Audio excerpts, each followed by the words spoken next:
Kwa ujumla wako wewe mwanaume na mwanamke, kila kiungo kilichowekwa ndani ya mwili wako kwa makusudi maalum. Wengi wetu tunafanyiwa hivyo vitu bila kufahamu. Mimi nadhani watoto wetu wakijua maana ya kiungo hicho, basi tuendelee kupeleka somo kijijini ili ifike mahali ambayo basi tuache kukeketa na watoto wetu nao waweze kufurahia kama wengine. Kwa zamani tulikuwa tunawakeketa watoto wa kike.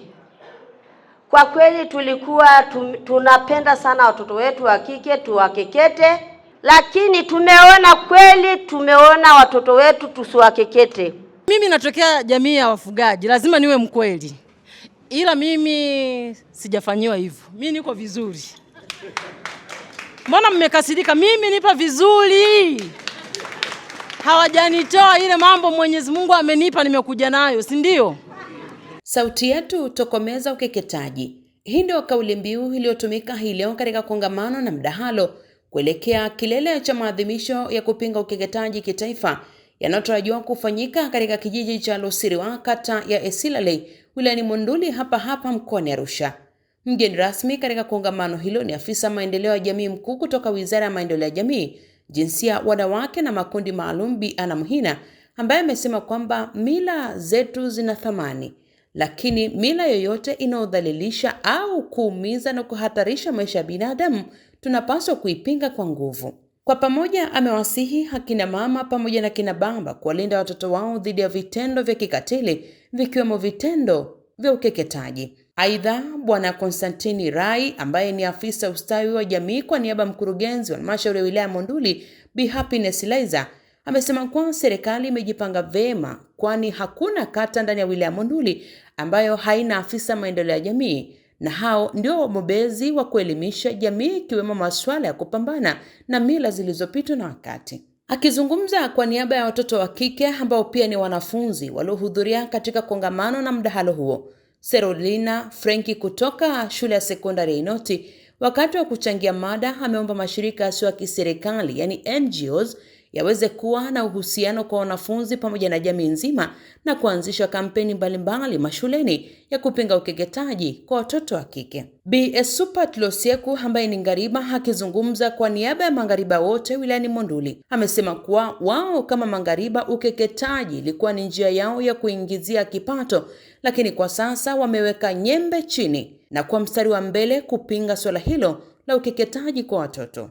Viongozi wa mila maarufu Malaigwanani ni miongoni mwa watu mashuhuri waliohudhuria katika mdahalo huo uliofanyika hii leo wilayani Monduli, ambapo akizungumza kwa niaba ya viongozi wa mila yani Malaigwanani, Julius Mariki amesema kwamba jamii ikikaa na kukubaliana kwa pamoja, jambo hilo la ukeketaji linawezekana kuipinga na kuiteketeza kabisa.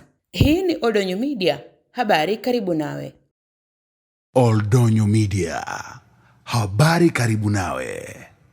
Mimi kwa jina naitwa Anna Mhina, ni afisa maendeleo ya jamii mkuu kutoka Wizara ya Maendeleo ya Jamii, Jinsia, Wanawake na Makundi Maalum. Maadhimisho ya siku ya kimataifa ya kupinga ukeketaji mwaka huu yanaadhimishwa katika ngazi ya mikoa. Lakini serikali ikiwa na maana Wizara ya Maendeleo ya Jamii imeungana na mkoa wa Arusha kwa ajili ya kuadhimisha maadhimisho haya. Ni bahati ya pekee sana maadhimisho haya kufanyika katika mkoa wa Arusha na hasa wilaya ya Monduli, na kauli mbiu inayoongoza maadhimisho haya ni sauti yetu tokomeza ukeketaji. Asante sana. Kauli mbiu hii sauti yetu tokomeza ukeketaji inasisitiza jambo moja la msingi ambalo ni kuvunja ukimya katika jamii, lakini pia kupaza sauti kwa ajili ya kutetea kundi hili la watoto wa kike pamoja na wanawake. Na makundi haya yana nguvu kubwa ya kuweza kuleta mabadiliko katika jamii zetu. Mila zetu zina thamani kubwa, lakini mila yoyote inayodhalilisha au kuumiza au kuhatarisha maisha ya binadamu tunapaswa kuipinga kwa nguvu zetu zote. Mtoto huyu ana haki ya kulindwa dhidi ya vitendo vya ukatili ambavyo ndio vitendo tunavizungumzia hapa, vikiwemo vitendo vya ukeketaji. Mtoto huyu alindwe dhidi ya vitendo vya ukeketaji. Kwa hiyo watoto, tupaze sauti zetu, sisi watoto ambao tunaweza kuongea. Wanaume mpo? Haya, karibuni sana. Na nyie mna ujumbe wenu hapa. Ushiriki wenu ni nguzo muhimu katika kupinga ukatili huu wa kijinsia au ukatili huu wa ukeketaji. Wanaume, katika vitabu vya imani vimewataja wanaume nyie kwamba ni kichwa cha nyumba. Wanaume ni kichwa cha nyumba. Wanaume nyie ndio wenye sauti katika familia. Mdahalo huu unalenga katika kupaza sauti zetu kwa ajili ya kutokomeza au kupinga mila zenye kuleta madhara katika jamii zetu, ikiwemo mila ya ukeketaji. Kuna mambo mengi ambayo yamezungumzwa yanayohusiana ni namna gani tunaweza tukaboresha utoaji wa elimu, namna gani tunaweza tukawafikia jamii ambao wako humo ndani kabisa. Tukizungumza kuna mtu ambaye leo hii yuko kule Oltukai kule ndani, jinsi gani tunaweza tukamfikia ukiachana na kongamano hili la leo. Kama serikali niseme tu kwamba sisi kwa upande wa serikali tuna wataalamu karibia kila eneo. Tukizungumza leo hii kwenye kata, hakuna kata yoyote ya wilaya Monduli haina afisa maendeleo ya jamii. Ni kweli au si kweli? Kata zote 20 ya wilaya Monduli na maafisa maendeleo ya jamii ambao wao ndo wabobezi kwenye masuala ya kuelimisha jamii kuhusiana na masuala mbalimbali. Masuala ya kimaendeleo, lakini masuala ya kupambana na mila ambazo zimepitwa na wakati. Hiyo tu haitoshi. Kati ya kata 20, kata 15 ina maafisa ustawi wa jamii. Maafisa ustawi wa jamii, wabobezi wa masuala mbalimbali yanayohusiana na jamii. Wabobezi wa masuala ya kustawisha jamii. Mabobezi wa masuala ya kisaikolojia. Wapo katika kata 15. Ukienda kwenye vituo vya kutolea huduma za afya, unakutana na maafisa ustawi wa jamii. Ukienda Kigongoni, afisa ustawi. Ukienda Makuyuni, afisa ustawi. Ukienda pale Nafo kituo cha afya, afisa ustawi. Ukienda hospitali ya wilaya, afisa ustawi. Ukienda makao makuu ya halmashauri, afisa ustawi wa jamii. Maana yake ni nini? Kwamba serikali imeshafanya juhudi kubwa sana ya kusogeza wataalamu katika ngazi ya jamii ili jamii ipate uelewa wa kutosha kuhusiana na masuala mbalimbali yanayohusiana na uimarishaji wa mifumo mbalimbali katika ngazi ya jamii.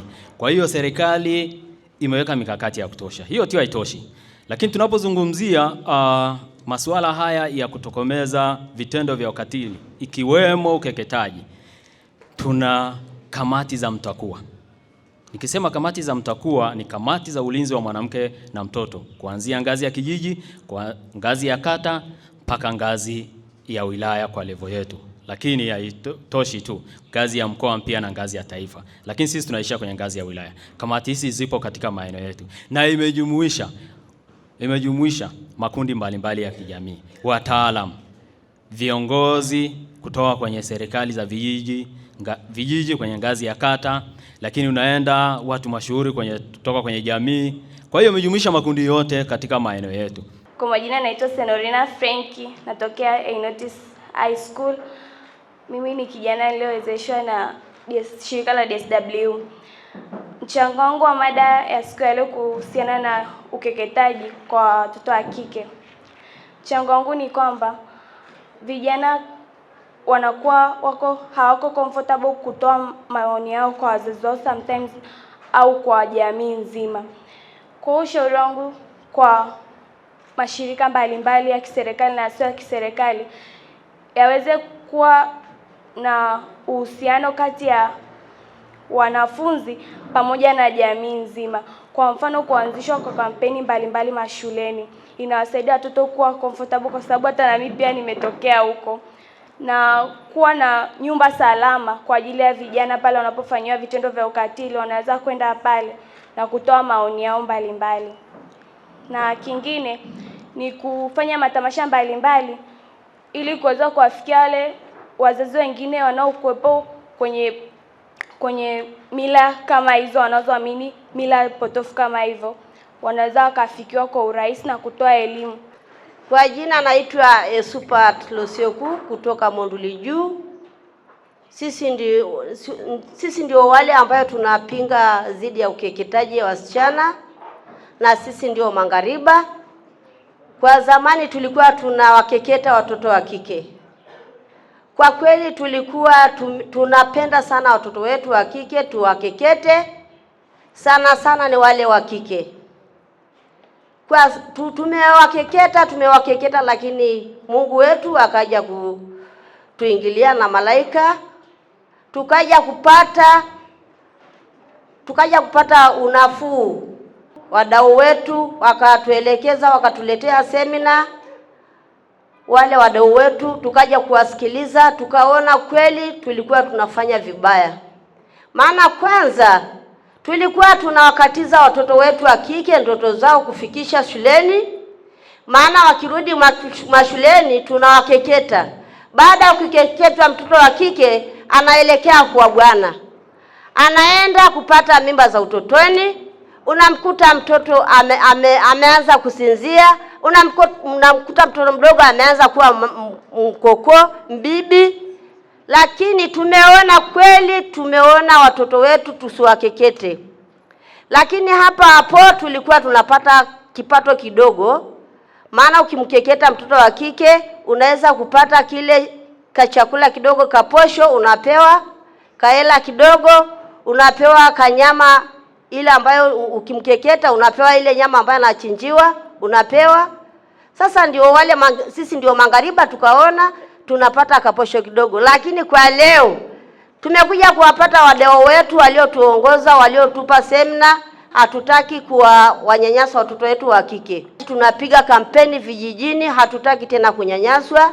Tumeweka wembe chini, tukasema kuanzia leo natupa wembe 1, 2, 3. Kilichobaki sasa ni kuamua kama jamii.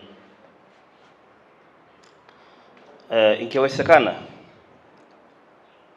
juzi tulikuwa na mgogoro mkubwa sana ya watu ambayo wametahiriwa bila kufuata taratibu za kimila. Wote simesikia. Kwa nini ile mgogoro umeingia na wakati watu wametahiriwa? Kwa nini ile mgogoro imetokea? Ule mgogoro umetokea kwa sababu jamii hii ya Kimasai imejipanga toka siku nyingi sana. Enzi ya mababu na mababu. Yaani kila nafasi imewekwa utaratibu wake. Utaratibu wa kutahiri ni hii, mpaka ufikie unapita hatua 1, 2, 3.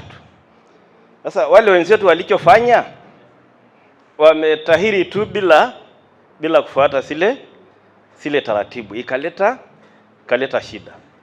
Hata hili la kina mama lingewezekana tu kama jamii itaamua, kwa sababu zile taratibu zitafuatwa, kasoro tu kuacha ile kitendo. Lakini zinasekana ukafanyiwa kafukarika. Na swala la kuoa, mbona vijana wenu wameoa hata wakina mama wa makabila mengine ambayo hawajatahiriwa? Kwa hiyo mimi nadhani tukubaliane kama jamii, tupitishe watoto wetu kwenye hiyo taratibu za kutambuliwa kuwa ni mtu mzima bila kuacha hata hatua moja. Lakini bila kufanyaje? Inawezekana jamii ikiamua. Na jamii ni ninyi. Hichi kisasi mmeshaoana mpaka na Wasungu wameolewa na Wamasai, Wasukuma wameolewa na Wamasai, na wamesaa tu, hawajaleta mikosi.